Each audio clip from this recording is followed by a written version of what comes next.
That is a stud. That is a giant smallie. That is why we brave the storms, the woods. We're running 60 miles one way for that fish right there. Get a weight on her.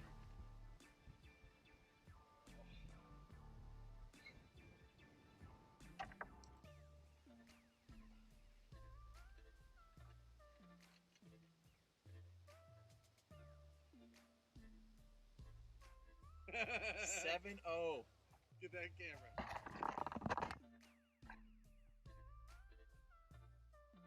7 pound smallmouth.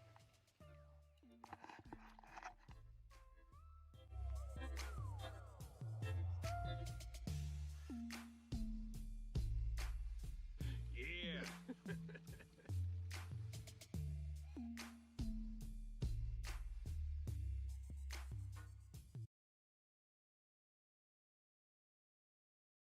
All right, welcome to the live stream tonight, guys. That video that you guys just watched with me is from Tactical Bassin. It is my favorite bass fishing. Welcome to the live stream. Stand by tonight, 1 second. One second. You guys just watched with me is from Tactical Bassin. It is I have feedback coming from my phone.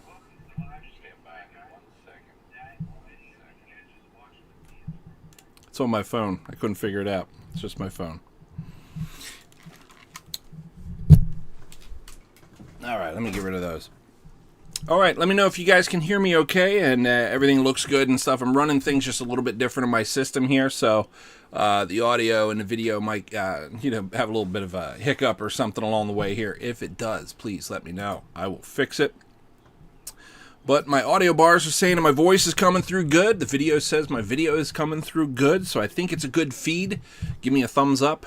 And or say sounds good in the comments section there, and we'll keep running. What I'm doing essentially is I'm not running any video on my computer, and I'm just using my phone. So I'm watching chat on my phone, so that doesn't interfere with any of my processing with the computer. What you munching on? Yeah, it's good. It's just some jerky. That's the last piece right there. And it is good. Very good. Delicious. But good evening. Austin and family, good evening to you. Bruce, Robin, Charles. All right, sounds good. Thank you. Appreciate it. So, bass fishing. I thought with Paddlin and Bassin right in front of us that it made sense to talk about bass. So welcome. We're going to talk about bass a little bit tonight. But I am a multi-species fisherman, so I'm probably not going to stay within the restraints of bass alone. So we're going to talk about a couple things tonight, but it's going to be central on bass and more centralized specifically on Paddlin and Bassin. If you guys aren't familiar with Paddlin and Bassin yet, I hold a kayaking event. It's a 2 overnight, 2-day Paddlin event down in Juniata. It's very low key, so it's easy to participate. So even if you're a novice, you can come out and still participate. But that's coming up in just about 10 days. And so we're with the primary target being bass on that Paddlin trip. It makes sense that I'm going to be talking about Paddlin and Bassin tonight, but I'm also going to be talking about bass, specifically getting you geared up so that when you get on the river with us over on the Juniata, when we're paddling there down past Mount Union, that you have some things you can be thinking of so you can target them a little bit more effectively. So, good evening. Thank you for being here. I appreciate that. I'm going to bring up our slides, and I did put together some slides tonight, which is kind of nice. I don't know why I'm saying it's kind of nice. It's not like I don't have them normally, but where's it at?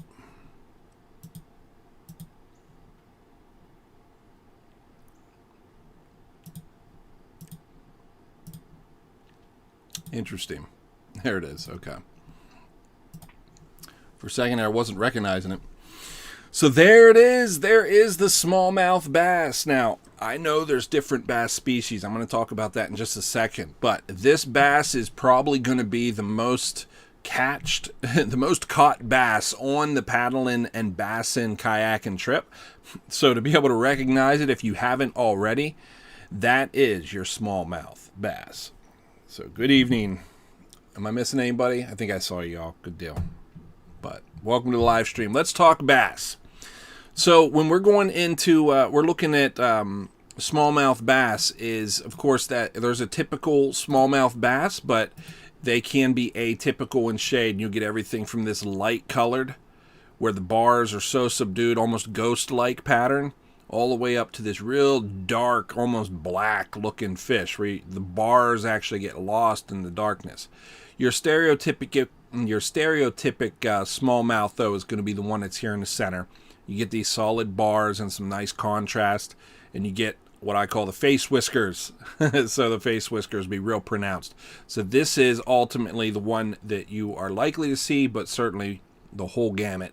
But this is your standard one right in the center. Now, with smallmouth bass, because bass fishing is such a, we'll say a sought-after species, it certainly in our territory, it's the #1 game species that people target. Game fish, trophy fish species that people target. And I want to point something out real quick on the front end that I meant to say already. I'm a multi-species angler, like a lot of you guys. We would call ourselves multi-species anglers. But make no mistake, we are all bass fishermen. We all target bass from time to time, and if you opened up our tackle box, I bet you there's a good chunk of it, a good percentage of your tackle is probably centered or focused on catching either smallmouth or largemouth. It's because they're such a prolific species and they're a lot of fun to catch. They get a lot of bang for their buck, and it's achievable. So I don't want to say it's an easy species to target, but it's very achievable. If you understand the basics and you stick to them, you will catch bass. So we all are bass fishermen to some degree. So tonight when I talk about bass, don't think I'm talking about someone else. We know it's you as well. And me. We are all bass fishermen. So I brought this chart up, and I think it's pretty good, though I would say the range is a little high here. But for your length of bass, basically what we're looking for is something with the smallies that's like 18-inch or over. And I think that the lower end of these numbers seems right on. So 4 years, 6 years, 8 years, I think that sounds pretty good.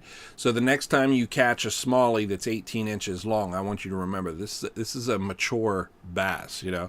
It's not like the opening video. It's not a 7-pound bass, but it's a nice bass. So that opening video was by Tactical Bassin. They have a great channel. I linked them down below in this video. You guys can watch that very video.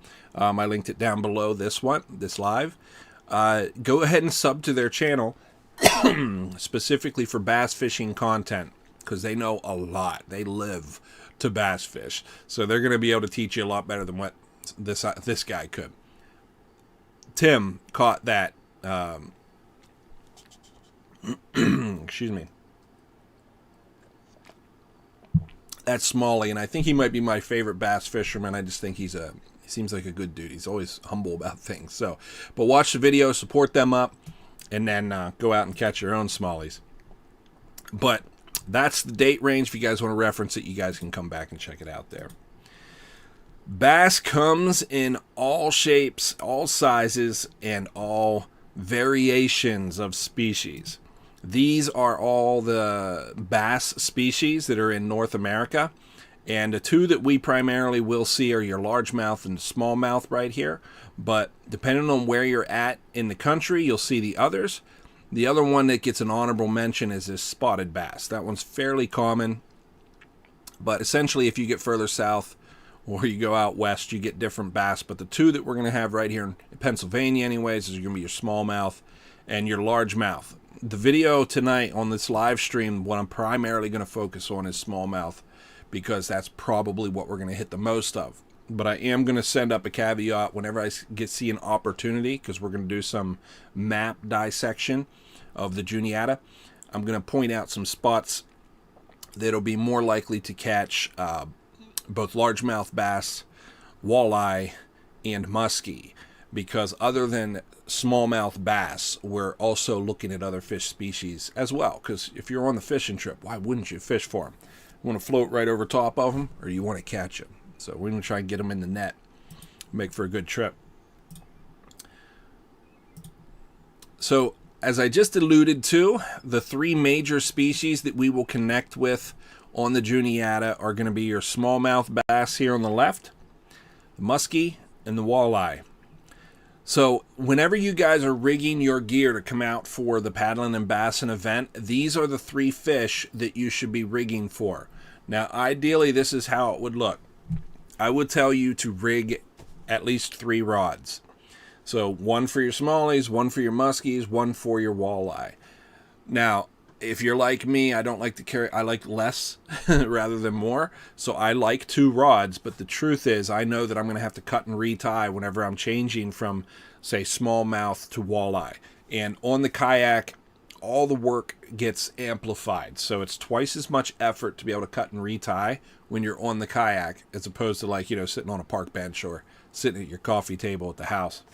So if you can rig 3 rods for each one of these species, 3 rods, so that you have 1 rod designated for each one of these species, I think you'll be better off. That being said, take as many as you want. I know some of the guys, they need 3 rods just for bass, and then they need 2 rods for muskie, and they need 1 for the walleye. So play that how you want, but I'm going to tell you that 3 rods is probably ideal for this float, and that's how I'd recommend you rig for them. You rig them for bass, rig it for walleye, you rig it for muskie.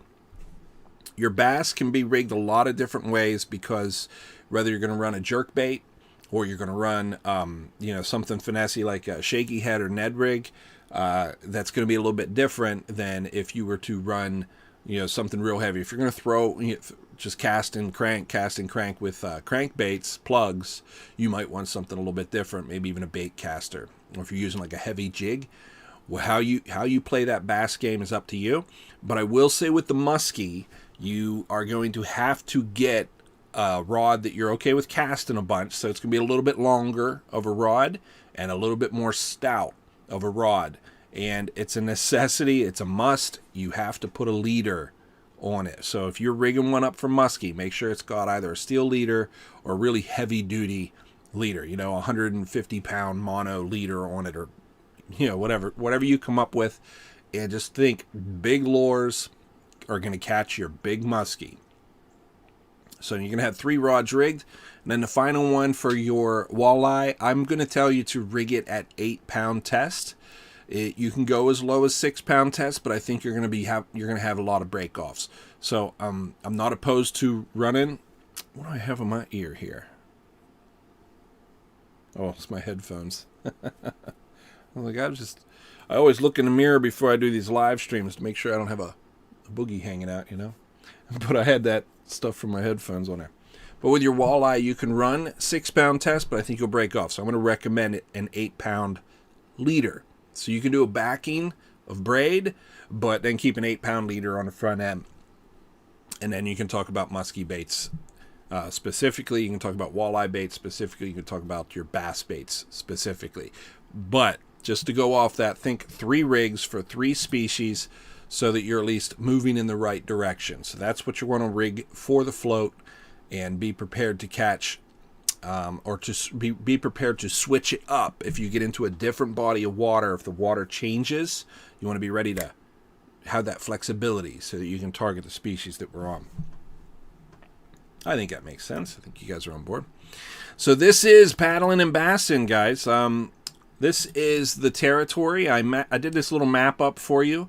I might put this on Facebook so you guys can just access it. But it's real simple. Everything in yellow is day 1, and everything in green is day 2. So it's pretty simple because I have 2 camps here. This would be Friday night camp up at Mapleton, and this would be Saturday night camp down at Kistler. I'm going to talk about those camps a little bit as we go along and we look at these pictures. But simply put, Friday night we're going to camp over at the Mapleton, at the ball field in Mapleton. It is Riverside Park, and they have a ball field, and you can go right to it, and it's free camping. They got fire rings and stuff like that. We'll hang out, have a nice little Friday evening, get all the boats staged so that first thing in the morning, all we got to do is hop on the boats and float. So in the morning, there's a couple things that come to mind as I was saying that. In the morning, though, at first light, we're going to push off. Now, if there's a lot of folks that show up, we're going to do 2 plugs. First light, and then an hour later, we'll push off. So it'll be 2 groups going about 1 hour, staggered 1 hour. So first light people, the guys who want to be on the water first thing, you want to make sure your stuff is rigged the night before so you can immediately push off. Now, if you're willing to wait that 1 hour, you can keep your stuff up on the shoreline so that whenever the other boats leave, you can kind of set up and go. But there is a ramp there. You can use that if you need to unload it from the pickup truck like me. But whatever you need to do, you can work it out when you get there too. But that's the idea. So 2 plugs. If we're getting that busy, I want to make sure that we can all go fishing. We're just going to break it up. So first light, and then an hour later, we'll push off. And then after that, if you show up and you want to leave later, that's up to you. But you're floating on your own. It's going to be tough to catch up to us after that. Second thing is this. I don't know if you've noticed. We had a lot of rain over Memorial Day weekend here. Happy Memorial Day, everybody. But we had a lot of rain. And so the rain actually increased the level of the Juniata a lot. It's actually really swelled right now. It's really high. High waters. We're not floating them with them looking this high. So as the waters recede, I'm tracking this. I'm keeping an eye on the water gauges and stuff. If by chance the water levels are too high, I'm simply going to do a rain date on this. So I'll either push it back 1 week or 2 weeks, whatever we need to do to make it work. But we here last year had some higher waters. It was uncertain, and we went, and it created some difficulty. So we're trying to work out those simple kinks, but primary concern is that we're safe when we're out there, as safe as you can be whenever you're kayaking. So I don't want to kayak on swelled waters. So we're going to wait till the waters come down to closer to ideal levels. And as of right now, we're on track for that. I looked at the extended, and it actually looks perfect. It looks like we have dry weather between here and there, and that should put the water right where it's supposed to be. But you know, weather is, it changes. So when we meet up here Friday night in Mapleton, we'll hang out. Maybe we'll get a pizza, and first thing in the morning, we'll float. Now, this first section, that's this yellow line coming down through, is going to carry us all the way down through Mount Union and into the town of Kistler. This is where we are going to camp our Saturday night. There's a ball field right here. Now, I have this big blocked out, but you can see where the arrow is actually pointing right toward the ball field. I think I have it marked accurately. This bank right here is a little steep. And I'm only pointing that out because not everybody can climb a steep bank.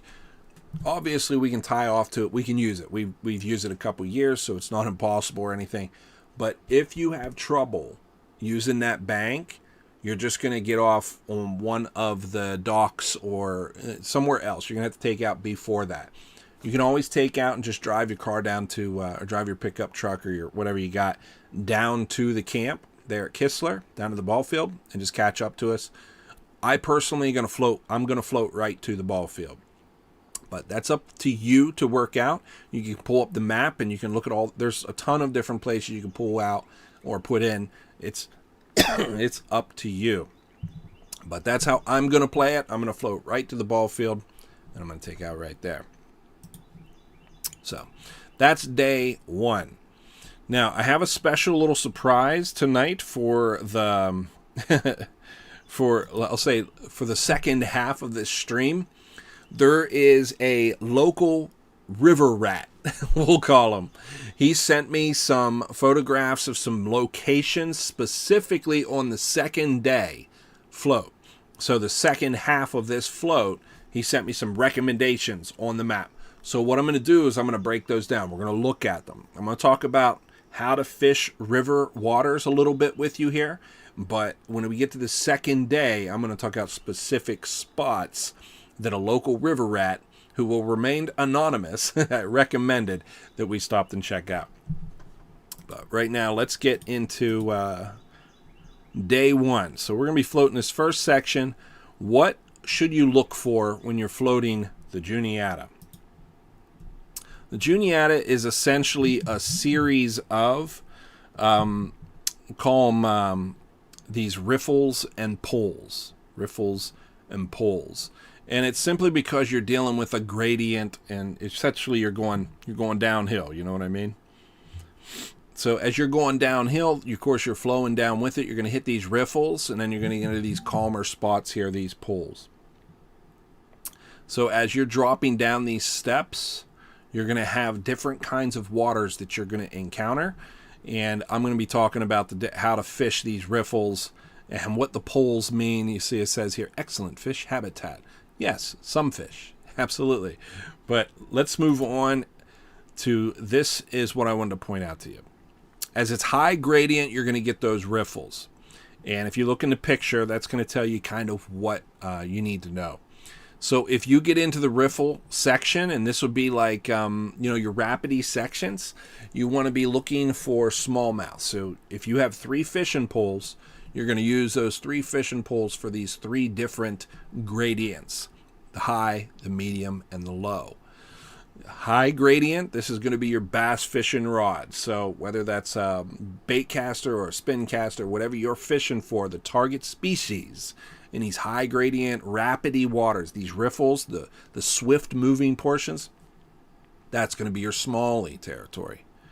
As you get down into your medium gradients, you might have some bushy overhang on the side, but the rubble on the bottom that's going to be the big thing that changes here. When you get into these medium gradient sections, the rocks are going to be like as big as your head, maybe as big as your fist.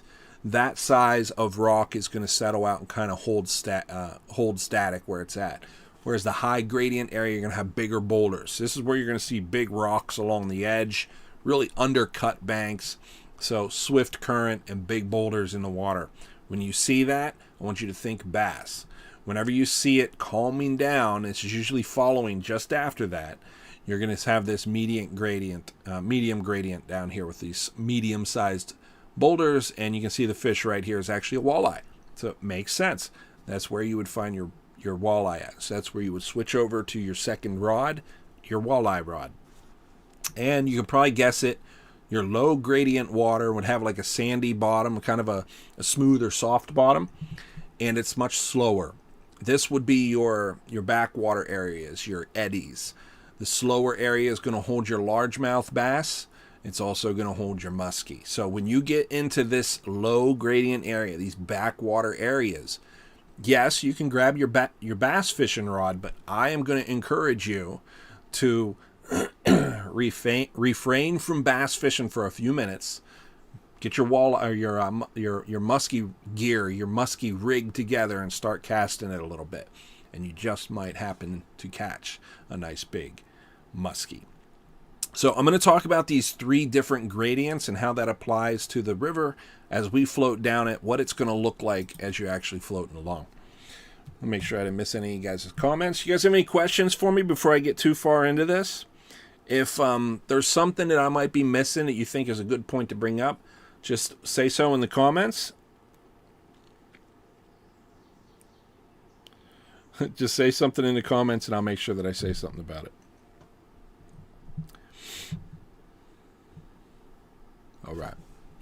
Very good. Let's bump on to the next slide here. I'm kind of, you know, I've kind of skipped doing the slides a few times. I'm glad to have the slides back, right? It's something more than just me talking. All right. So these are the, I wanted to bring up the eddies here so that you guys could, I got my first glitch from my streaming program, but I think it's okay. Just a little glitch. All right, very good. So this is typical Juniata water. These red lines, we call them the eddy line. This is actually the chute that you're going to be going down with on the kayaks. You're going to be shooting through there. That's how you're going to actually get down across the water.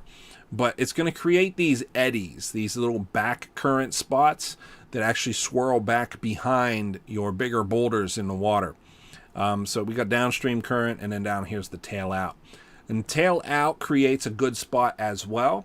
But if you look at this, this is really turned up. There's a lot of energy going on here.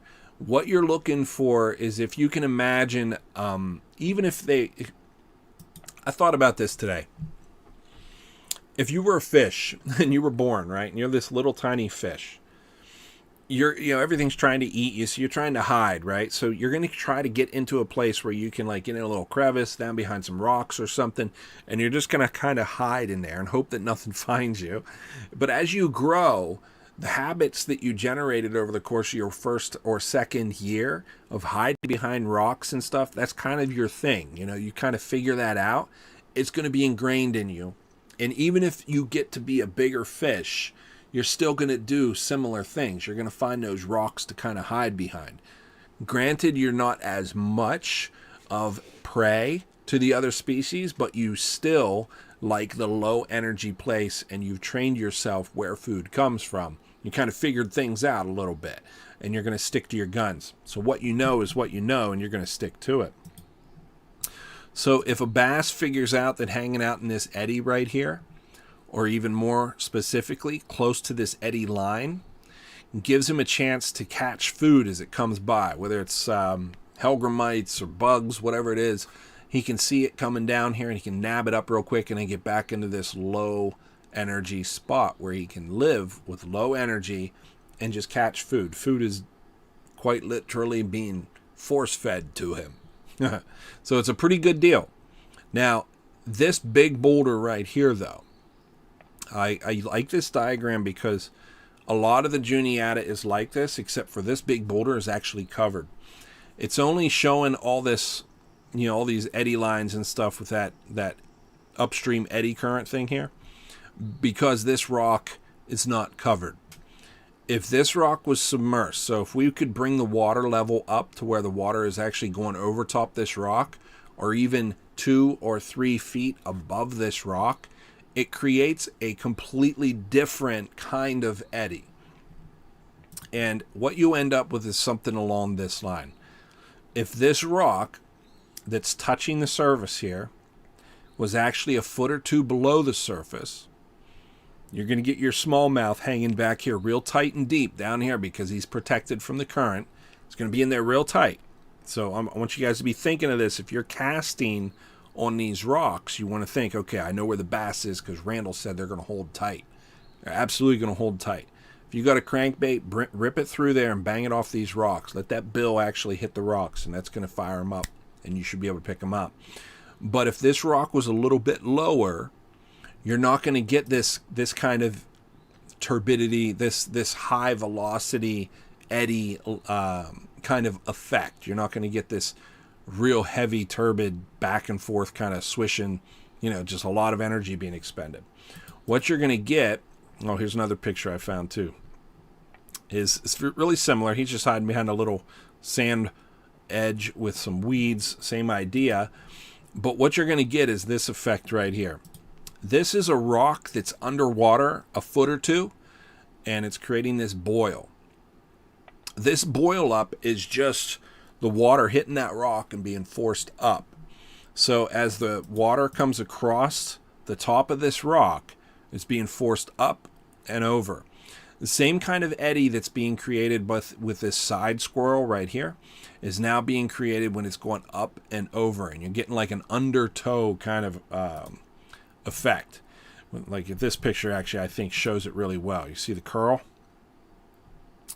It's coming up, and it's actually pushing your bass up into that rock. So a lot of times if you see underwater footage of these bass that are in the eddy that's actually pushing them from the back, you'll see them with their fins pushing themselves backwards, like they're backing up into that current. So they're pushing and then going back into that eddy. So it's interesting, they're looking upstream, but they're actually pushing themselves back. And that's that undertow or eddy effect that's actually creating that back current, pushing them up in. They'll work until they find like the equilibrium there in the water, and they'll just kind of hold as low energy as possible, waiting for the food to be fed to them. That's your lure. So as this comes up and over the rock, it creates what's called a boil. And you'll get the same effect with these grasses. They're going to hold in that similar area, really tight in there. Now, this is a different kind of presentation. You're going to have to use like a punching rig of some sort, usually a jig. Something real heavy that'll drop down in there, and you can bounce it along and pull it. You can do some snap jigging, just ripping it up through the weeds. But what won't work here is something like a jerk bait. You know, you can throw it, get one or two jerks from the jerk bait, but then you'll have weeds on it. See what I mean? But if you have anything that you can punch with, any kind of heavy or jig that's going to get down in there, a crayfish looking jig, that's really good. Get into the weeds.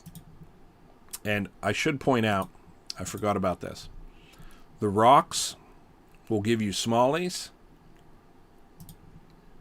and the weeds will give you largemouth. Not always true. We're fishing waters where it's all overlap. So you might be fishing for largemouth and pick up a smallie, vice versa. But if you see weeds, you're probably working in some backwater eddy, low energy kind of area, and more standard, if you will, for largemouth and muskie. But there's your boil, and as it boils up like this, you can imagine, kind of like imagine where the rock would be when you're trying to read water. You see what the surface is doing, but think about what's causing that energy to push up, create a boil.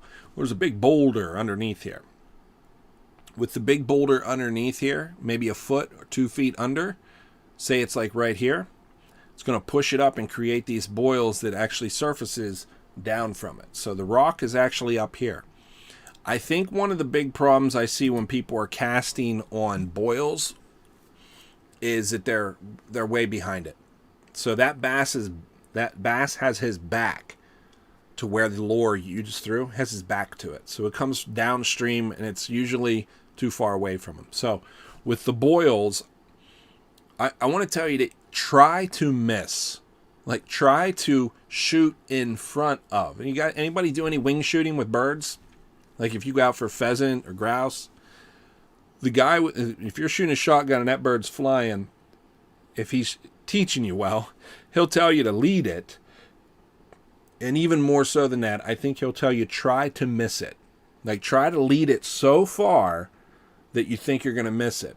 And you'll probably find you're going to hit more shots. It's the same idea with these boils. If you see the boil here, the rock is actually back here. So try to miss it. You're going to see the water boiling here, but the rock is actually before it. So throw upstream from it and bring it right through where the rock actually is. Not where the boil is, but where the structure is. So try to miss it, aim in front of it. I think that might help you out a lot. Might put one or two extra bass into the kayak on this float. So that's just a simple boil. If you get on the water, you're going to notice these boils everywhere. And yes, there's that many bass. They're all holding everywhere in there. So find boils and start casting on them. It's a great technique. The the eddies that we see around the bridge pylons, it's the same idea as the eddies just going around a stone. The only difference is they're pylons, and you'll end up with these cutouts behind them too. You get a lot of churn on the downside of this. You'll get a lot of churn that actually kicks up the rocks and displaces them. You'll get little deep holes on the back side of these pylons, and on the front side sometimes as well, but on the back side it's a little bit more amplified. But same idea. That's a good spot back here. You can see these eddies are forming. And on the front end, I think that's a great place to target because I've talked about the pillow before. So the downstream side, so below the structure, there's going to be a low energy spot. But on the front end of it, there's a low energy spot as well because the water stacks up on top of water and the water itself becomes structure of sorts. The water itself displaces the incoming water. It creates a pillow on the front side of the structure. And I've found that the pillow can be very productive. So as you're approaching this spot, make sure that you slow down long enough to give 1 or 2 casts on the front side of the structure. And then as you move past it, turn around and hit the back side of it as well. Multiple angles will catch multiple fish. So don't skip an opportunity if you have it.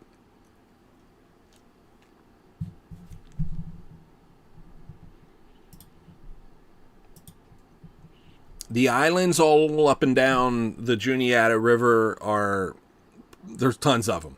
So I'm going to actually, in the map section, the second half of this stream, I'm going to talk about the actual float, the second day. I'm going to talk about some of the islands, and this eddy that forms on the downstream side of the islands is going to be an excellent spot for you to take out your musky gear. So get your musky rig ready when you're passing these islands, you're coming around the other side. Just make sure you're thinking, okay, I'm passing an island, it's coming to the end, might as well get my musky rod ready and just be ready to cast a few times while we float by it.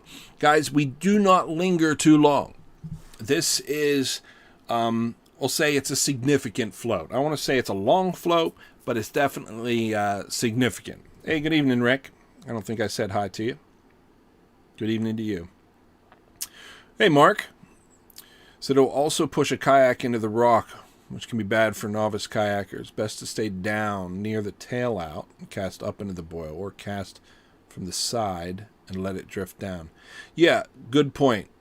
Yeah, so I must have said that a little goofy. Or maybe I didn't. I don't know. Gen X Angler, that's Mark. He's going to be floating with us. Just good tips. Mark's pretty qualified, guys. So we have some guys coming out here to float with us, and I think that you're in good hands. We have some people who've been doing a lot of floats, have a lot of floats under their belt, we'll say. They've paddled some stretches. So Mark's one of them. The suggestion is, we'll say, poignant and very important to understand that the water doesn't care about you. The rocks don't care about you. They will absolutely roll you over and drag you under the water and not apologize for that. So you have to be smart and don't approach these structures carelessly. Read the water, understand where the rocks are so that you can navigate them safely. And after you've done that, so you can navigate through a stretch safely, then you can fish for them. Then you can set up to fish them. So the point is, if you see a boil there, don't go running over there with your kayak and try to hit it, because that rock is going to displace you. You're not going to displace the rock. So stay away from it, stay back away from it, find a good spot where you can safely either just post up in like a backwater eddy spot and long cast it. And you can even do that 2 or 3 times as you go past it, and you can hit it from a few angles. Or like Mark suggested, just move down past it until you find a spot that it is safe. Maybe on your chute as you're coming down, you saw it as you were floating by, and then you can anchor up. So you might just see it and identify it late. And that's okay. You can cast it from the downstream side. Just like you said, you can move into the tail out area. And guys, the honest truth, there are more places that you can possibly fish in a day. So you're going to find a rock that looks good, you're going to cast it, then you're going to find another rock that looks good, you're going to cast it, and it's going to come at you pretty quick. And that's just what the float on the Juniata looks like. So if you miss it, don't feel bad about it. There's 1,000 opportunities between you and camp. So as you go down this float, you're going to get better and better and better at identifying and then casting on. And in the process, you might stumble a little bit.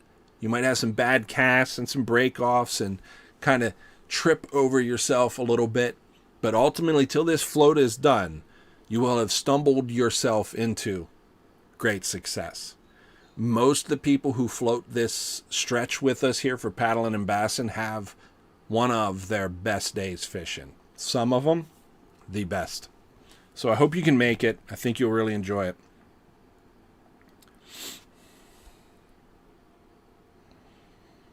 All right, very good.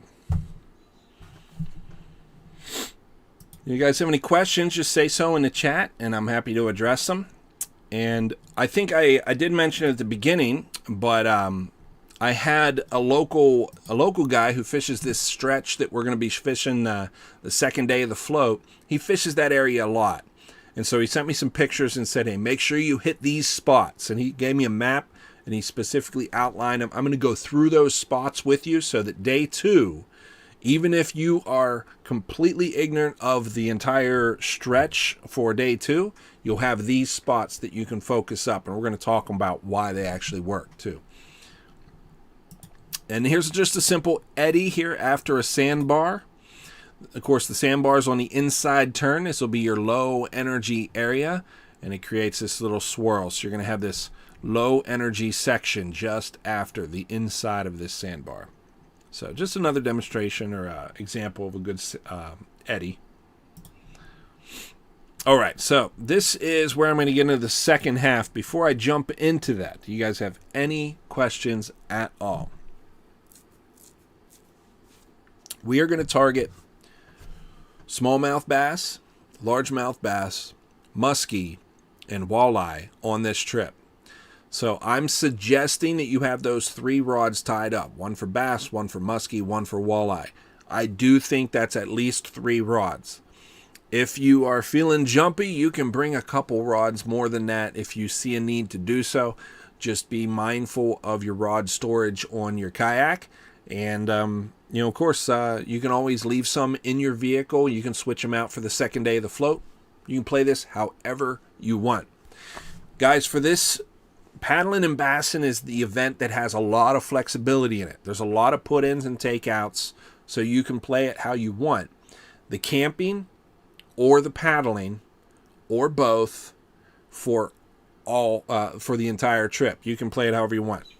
If you wanted to come to camp and hang out for 2 hours and then go back home, you could do that. It's no problem. So you can play this however you want. We're just there to kind of help guide you along. All right, let's talk about the river.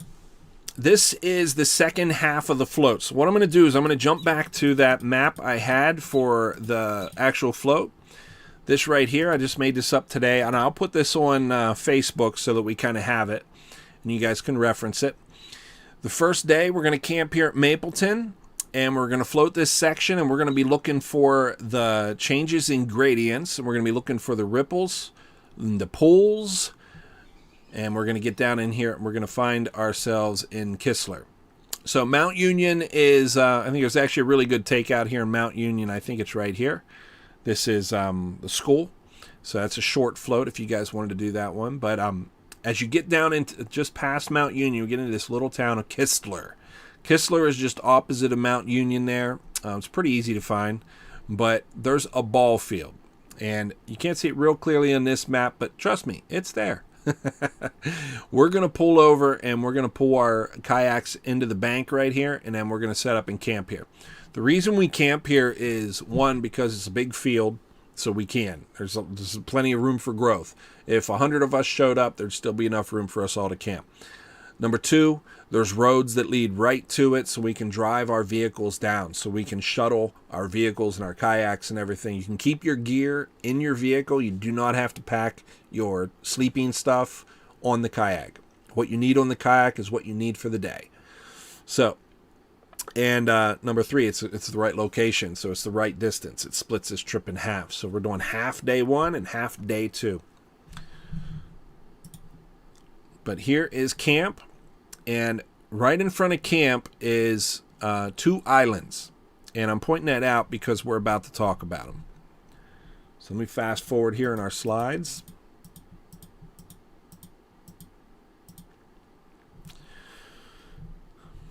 This has a much better picture for you, but this is the park that we're going to be camped at, okay? So typically what we do is there's a john right here. They usually have a porta-john here.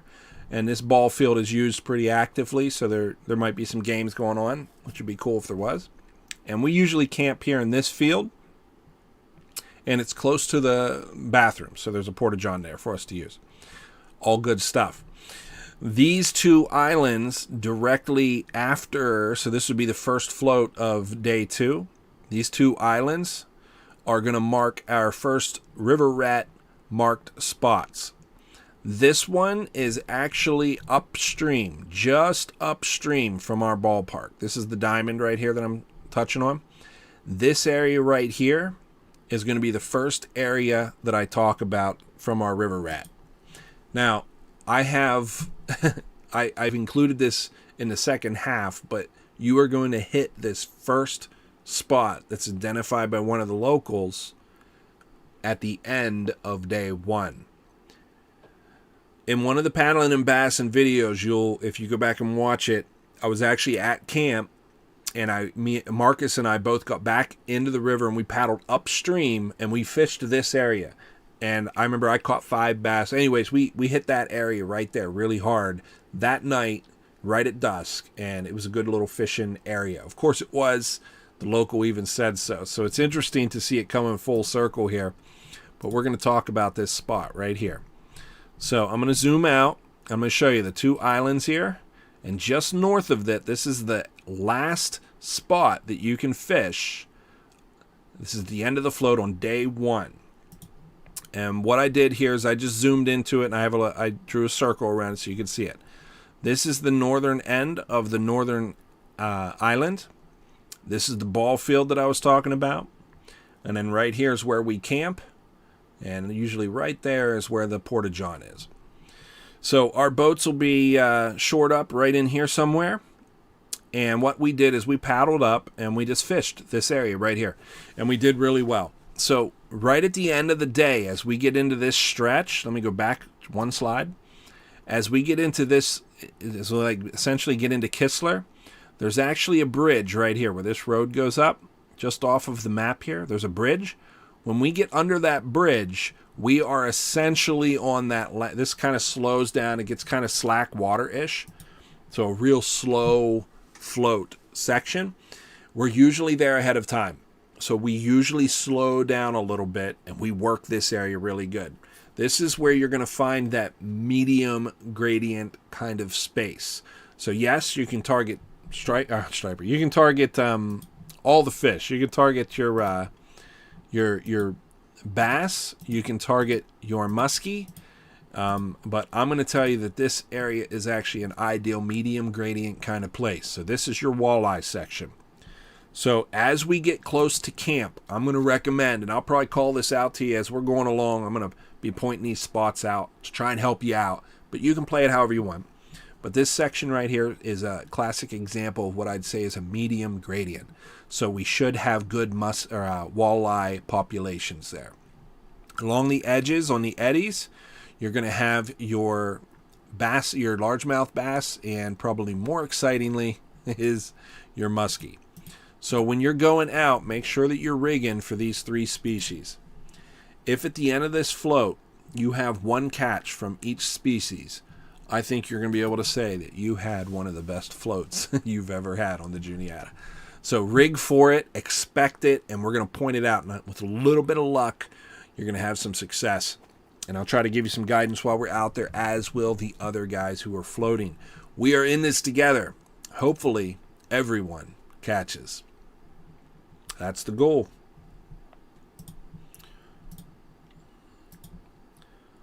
So now we're leaving Kistler. Let me get back here to our river rat map. So right here, we're going to hit that section right there. That'll be our final night. This whole section through here, though, is we're gonna focus up on walleye through this whole section, and then it finishes really strong right here at the end. Our local guy said that that's a great spot for bass, and then we're just gonna post up at camp for the night. So this section right here is really good for bass, he says, and I concur. We did really good there whenever I fished it. So we'll bank up, we'll camp out. Maybe we'll get a pizza. Maybe we'll run down, do a sheets run. But if you guys have any ideas or anything you guys other than that you want to do, just say so. We can do it we can play it however we want to play it. All right. The second day. This is the second day of the float. So we're jumping back, and we're leaving Kistler. This is day 2. We're going to head down this stretch. It's going to take us around what I call the horseshoe. You can see the horseshoe down here. Down to Newton Hamilton. Day 2 is probably my favorite day of the float for a couple reasons. I feel like I have things dialed in at that point. Like I have all my stuff working. I figured out which lures that I want to run, which ones I feel like are working the best. And then day 2, I feel like I get to execute. So day 1, it feels like I'm just like shaking off the cobwebs. You know, it's the kayak, you know, it's the fishing poles. It's me and my paddling ability. It's like I'm focused now. So I got to focus up on it. And day 2, I feel like I'm dialed in and I feel like I'm about to make something happen. So day 2, we'll leave Kistler. And right here's the ball field. And we leave. And I'll tell you what, you're probably going to catch immediately on this stretch, but this is a kind of a quick float from here to here. Might be like an hour, something like that. But we're going to get down to this second spot here where our local river rat recommended. So let me flip over. I just zoomed in on it. So right here it is, right at the tail end, right where these two, basically the river splits to go around these islands. And here's where they come back together, right on that tip. So anytime you have a confluence between two rivers, you're going to have good fishing. But if you look down here, there's some riffles coming up. So this is going to turn into smallie territory. I'd say all down through here for sure. But he's saying this section right through here is really good fishing. Now, I can't give testimony to that. I fished this section. I didn't do very good. So when I looked at this section, I, of course, raised my eyebrow. I was like, really? You're sure? Because I personally didn't do good in this section. I do think that one of our crew caught one in there. And maybe Mark can tell me, too. I don't know. But somebody did catch there, of course. But I don't remember big numbers coming out of there. What I do remember is just downstream from it, we started catching.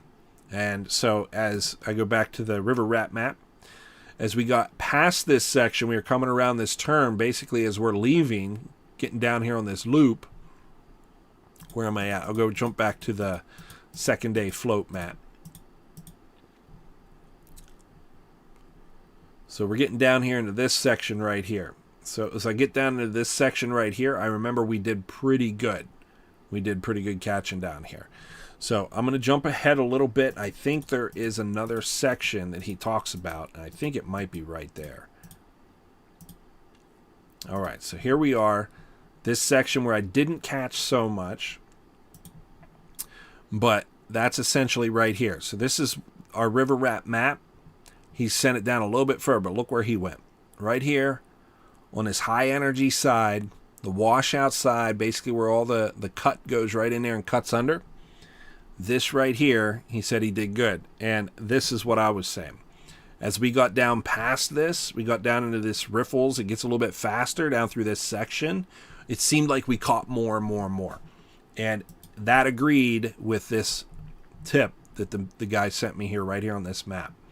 So this is that section.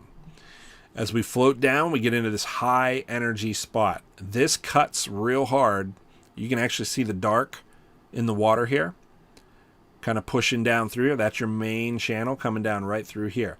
We get some riffles, and it hits this bank really hard, so you get a lot of cut, a lot of undercut on the bank. So you can go over and fish right onto the bank. You can stay back a little bit, but you can play that how you want, but you're still going to stick to looking for those riffles. You're going to be looking for the boils, and you're going to play that water. You're really going to read it. Now, the inside turn on this side might be good for muskie. Whenever you get a hard outside turn like this and all the energy of the river is carried to that outside, usually the inside of it leads to a nice backwater eddy kind of slow current area. Something more apt to hold muskie. And you can see there's a lot of overhanging trees and such. So if you can find woody debris and some structures that muskie might be held up on, it's worth casting in there next to it. Keep that rig ready. Don't put it away, because you're going to be putting it, you got to put it away against the float. But what I'm saying, keep it on the ready. Like if you break off or something like that, just make sure you keep something tied on so that you can snatch it up and start casting it quickly. So it doesn't take much time for you to prep and get a lure in presentation there, because it'll sneak up on you. It'll come fast.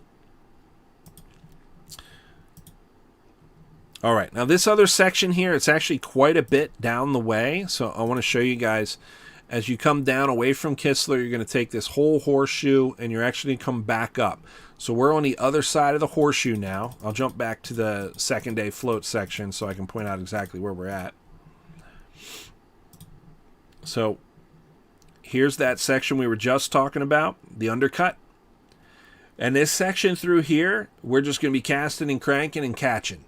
So that's just on us. The river rat had nothing to say for it. But when we got up to the other side here, through this portion, this is where he had another spot to point out for us. So this is going to be late in the day, Saturday. We are going to get to this section. We're skipping over these. There's the first one. There's the outside hard turn. And then we're going to float all the way down around that horseshoe and come back up until we locate this long... Oh, excuse me. Spoke out of turn. This isn't that far. I'm not there yet. So let me jump back. Second day float. I got ahead of myself.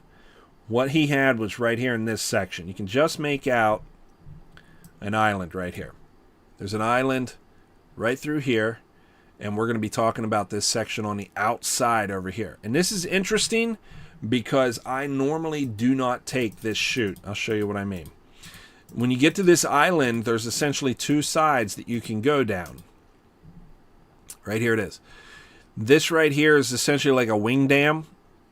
This rock outcropping, I'm telling you, it's really shallow. Almost every time we floated this, you basically have to get your kayak right on top of it and wiggle your kayak, kind of walk it across it, because it's only like that deep.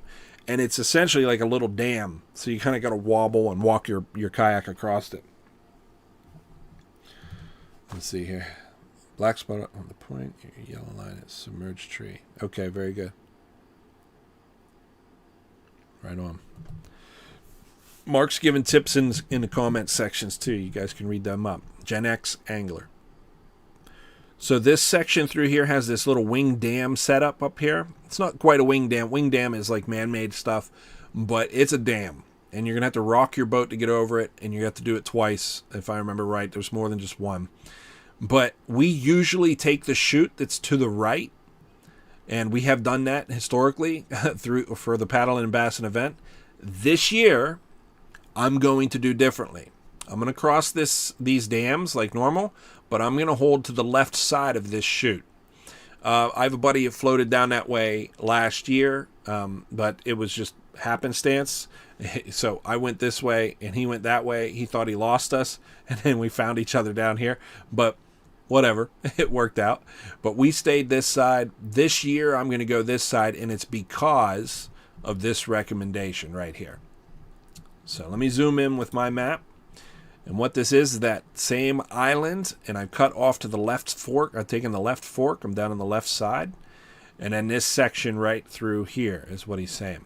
I can't speak on this to say personal experience at all, but I'm going there, guys. I'm going to figure it out this year. And if you want to follow me, you're welcome. So we're going to work down through this section right here. From what I can tell, there's some riffles right here, and then it opens up into a pool. So, two things. Yes, I'm sorry, I'm not showing you guys, am I? Had the wrong screen up, my bad. So this is the island here, and we're pulling that left fork right down to this side to this deep hole right here. And if you look close, you can just make out some riffles right here. And then it slows down a little bit, get into a deep hole area with some nice overhang. It makes all the sense in the world. So the two things I was going to point out is, yes, it does hold bass, I'm certain. But two, this might be a walleye spot.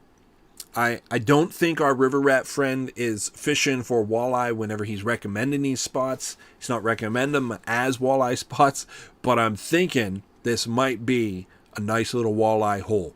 When you get done with the riffles and you end up with a pool section, you end up with something that's like mid-gradient. And mid-gradient is ideal for walleye. Do you guys remember that from the slide? Let me jump back to explain again this mid-gradient thing, and then we'll get right back to it.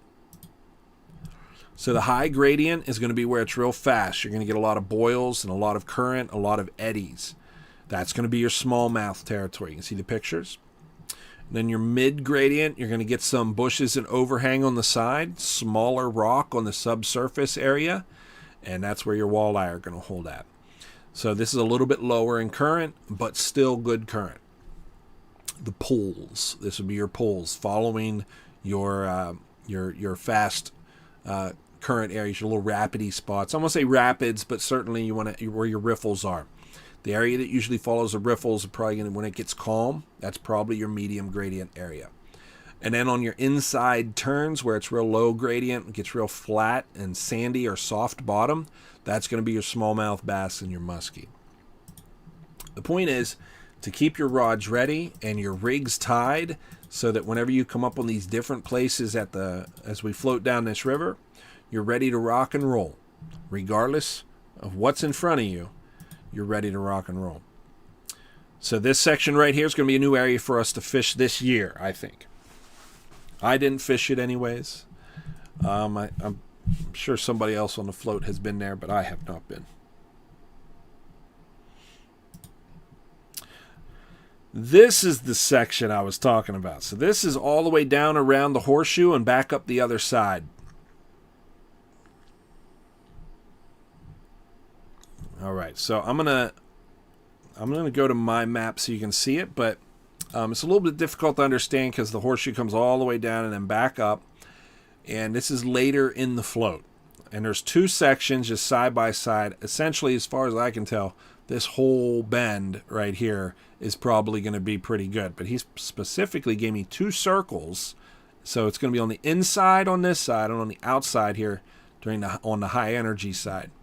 So my map is oriented a little bit different, but it's the same idea. Water flowing from the right, coming to the left. Inside circle is right here, this little cup. There might be something going on in here. I'm not sure if that's an inflow, maybe a tributary, maybe a little stream or something, a little feeder creek. But on the outside here certainly is your high energy spot. That's where your cut will be. And I would say that just based on the water color, this is where your deepest area is. And I would say that right in there is probably your sweet spot. This might be what he's trying to point out. You can see that the water looks like it might even be carving out right here. So he's probably pointing out the two deep spots. I'm only guessing. I don't know till we get there. But that's something worth thinking about. So those deeper spots right in there. And I'm sure that on the inside of this turn it's going to make some good fishing too. You might cast a few times for your muskie. Really any area where the water slows down enough that you can get some timber holding up. And how about this for a general rule of thumb? If you see timber, fish it for muskie. Because usually the timber isn't going to hold up unless the conditions are right or similar to what a muskie would like. So we're talking about those gradients. We're going to have high gradients, a lot of action and a lot of activity and energy in the water. You're going to be thinking smallie. Whenever you come out of that, you're going to get your first kind of relaxed water. There's still current, there's still some rocks, but it's not swift. That's your walleye territory. And then when you get your slack waters, real slow stuff, your soft bottom, we're going to think musky. So when you come out for the float, have 3 rods rigged and ready to go. And guys, over rig it just a little bit. Because you're on the river, you're going to experience some break off. I think for my bass fishing rods, I'm probably going to run 12-pound test. Me personally, I'll go a little bit heavy with the bass stuff. And I might just do that for the walleye as well. Not sure yet. I don't think I'll go less than 8-pound though. So that's just my thoughts. For the muskie, you can go very heavy. So whatever that means to you. Make sure you're rigged for muskie though. Is it Marcus's walleye spot? I didn't know that. Jay, don't worry about not making it this year. The Juniata River is not going anywhere. It'll be there when you can make it.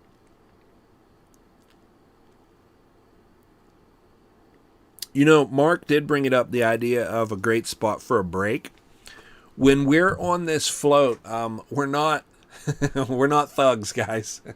We're not tyrants. It's not going to be push, push, drive, drive, go, go, go. It's not like that. This is a mellow float. You can be a novice and float. Just to have your head about you and move easy. Take your time. Pick your shots and stuff and pay attention to the people who are around you. A great tip is to not go first. Let one of the experienced people go down and maybe 2 or 3 boats after them, and you can see what they did. And then you can go over and pick your float through. Kind of lay back. You don't want to be the last if you're newer at kayaking, because you want somebody back there to help you out if you need help. But let some people go first so you can kind of see what they're doing. But Mark said about taking a break. We are going to take breaks. We always take breaks. We'll pull over in the bank somewhere and eat some snacks. You can do that at your leisure. And then it never fails, once or twice a day, we all just end up clumped up on a sandbar, just eating our sandwiches for, 20 or 30 minutes. And then we get back at it. We go fish a little bit. Paddlin and Bassin has become it's probably the strongest community-based event that we have. And it's because we're dependent on one another. As we float down, we're dependent on one another, at least to the degree of safety. Now, we're certainly concerned for one another. A lot of times we're exchanging lures or we're telling each other what we've caught. And one of my favorite things about Paddlin Bassin is hooty hoo! When we do catch a fish, we holler out hooty hoo. And then everybody else up and down the stretch there, everybody that hears it, they yell back, hooty hoo! It just echoes up and down the river. So it makes for a good time. If you're a military guy, you know right where that came from. And if you're not a military person and that confuses you, don't worry, you can jump right in. You are invited. It's going to be a good time, guys. I promise. If all you did was float, you'd have a good time. If all you did was camp, you'd have a good time. So if you just came down and just hung out for an hour or two and met some of the YouTubers, I think you'd still have a good time. So make it a part of your week, your weekend. It's coming up here real soon. I wanted to point out here tonight with Brian, he is going in for back surgery on the 1st. So a week from today, Brian is going to go in and have surgery. He's going under the knife. As you can imagine, he's our lure guy. So Briar's Lures, that's Brian there. You can see his hat up there. He makes all my lures. If you have been on my charters and we open my tackle box, it looks like fish candy store. This man is responsible for keeping my lures all with custom paint, looking fresh and ready to rock and roll. This gentleman right here is going under the knife a week from today on the 1st for his back. Now, if you guys could keep him in prayers, I'd appreciate that. He would appreciate it too. He's nervous, of course, to go into surgery, but he's also anxious to get it done. He's been hurting, guys. So it's a good thing that he's going to do it, but it's going to be next week. He will not attend Paddlin and Bassin. So what I'm going to do is encouraging you guys here, everybody that's on this stream, is to put in an order with Brian so that while he's recovering afterwards, he has something to do to keep himself focused and busy. but do not hold him to a strict clock. Do not push him. He's recovering from surgery. It's serious surgery too. It's back surgery. But do an order. Support Briar's Lures. I will link him below in this video. As soon as I get done, I'll add him to it. I don't think I have him down there, but he'll be down there for this video though. So go do an order with Briar's Lures and get your bass lures painted up, your custom high performance bass fishing lures ready, because this Paddlin event, Paddlin and Bassin, is just the start of a long summer of bass fishing. That's my sales pitch for you, Brian. Hopefully that drums up some business. I appreciate you guys supporting all the local guys. You know what I mean? It's a simple thing, but you know we got to get our lures somewhere. I'm going to jump back to the 2-day float picture here for us. I think I jumped right past it. What happened?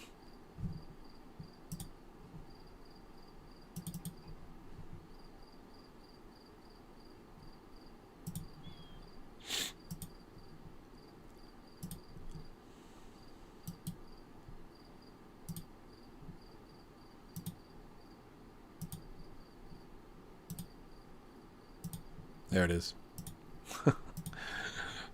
Took me extra effort.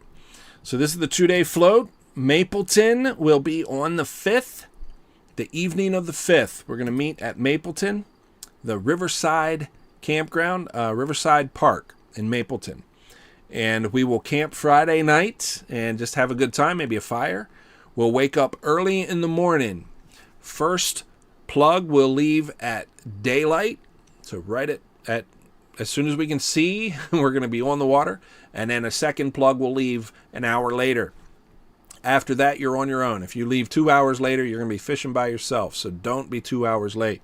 Come fishing with us. Stay with the plug. We'll float all day. We'll fish. We'll catch. And we will camp then in Kistler at the ball field. And you can come down there and meet up if you'd like to. It's on Nolan Road. But you guys can check on Facebook. I have all the address for this stuff there too. So you guys can catch up to us at camp. Or that's where we'll shuttle our vehicles to, so that all your gear is waiting for you. We'll camp out, do this kind of the same thing. And then the next day on Saturday, day 2, the green, we will travel the second half of this. This is our River Rat section. This is the Horseshoe, my favorite section of the float. What I think is the hottest walleye section of the two. So I think the green is where we can really expect to bring in some walleye. And hopefully that is a thing. I like to see multiple species being taken. And then Newton Hamilton, we will take out there. We will have our vehicles shuttled down there so that they're waiting for us when we get there. We usually get done with this float in the afternoon sometime. It's usually not real late, 3 o'clock, I think. So it's not a taxing float. You're not going to be dead at the end of it. So if you know what I mean, I think you're going to be okay, and I think you'll enjoy the float as well. I will link both Briar's Lures down below this video, and I'll also link my Facebook so you guys can go there and check this event out. Voluntary registration as well is linked below. I appreciate if you guys would do that. That is Paddlin and Bassin. That is the Bassin live stream. I'm going to hang out for like 5 minutes. If you guys have any questions, shoot them at me.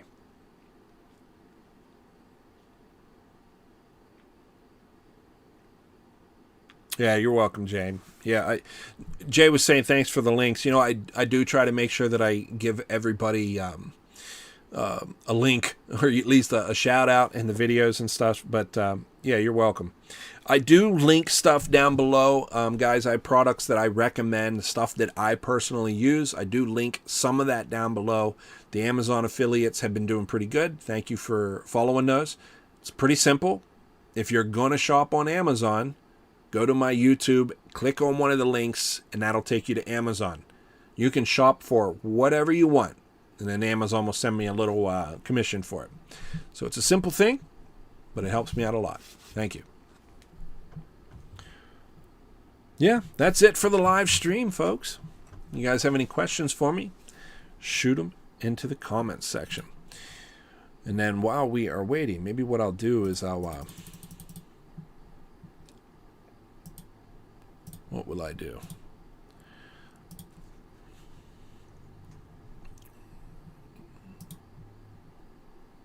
Try to look for a 20-inch smallie on the float. That'd be good. I started this video by playing Tactical Bassin video too. I think it's a good bass channel to follow. I think they're a good resource for you. So check them out. And come prepared with 3 rods, one for bass, one for muskie, one for walleye. And you'll be further ahead than I was on the first float.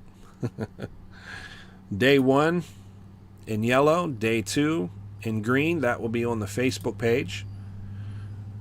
And it's a series of riffles and poles. And now you know how to fish them. As we go along, look for your riffles and your pools. High gradient to low gradient. And how to actually work them through there. So hopefully you're a little bit smarter today than you were yesterday.